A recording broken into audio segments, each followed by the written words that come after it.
ప్రతి గొప్ప ప్రయాణం ఒక కలతో మొదలవుతుంది, కానీ ఒక్కోసారి ఒక పతనంతో కూడిన కలతో. చిన్న పట్టణం నుంచి వచ్చిన రవి కలలు మాత్రం ఎంతో పెద్దవిగా ఉండేవి. ఆటలు ఆడే వయసులో అతను వాటిని డిజైన్ చేయాలని అనేవాడు. ఆయన తాను సృష్టించిన మొట్టమొదటి యాప్ కోసం తన ప్రాణం పెట్టాడు, కానీ ఎవరూ డౌన్లోడ్ చేయలేదు. అతని మీద నమ్మకం పెట్టుకున్న వాళ్ళు కూడా వెనక్కి తగ్గారు. ఇది ఏం పని చేశాడో అని ఆరోపించారు.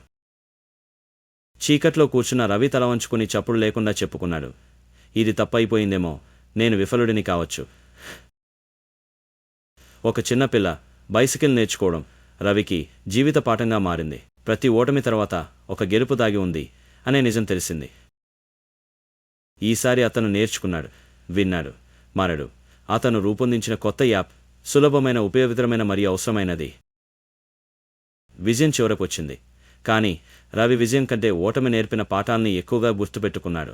ఓటమి లేకుండా నేనెలా గెలుస్తాను? నా జీవితంలో చీకటి దశే నిజమైన వెలుగు ప్రయాణం ప్రారంభమైన స్థలం.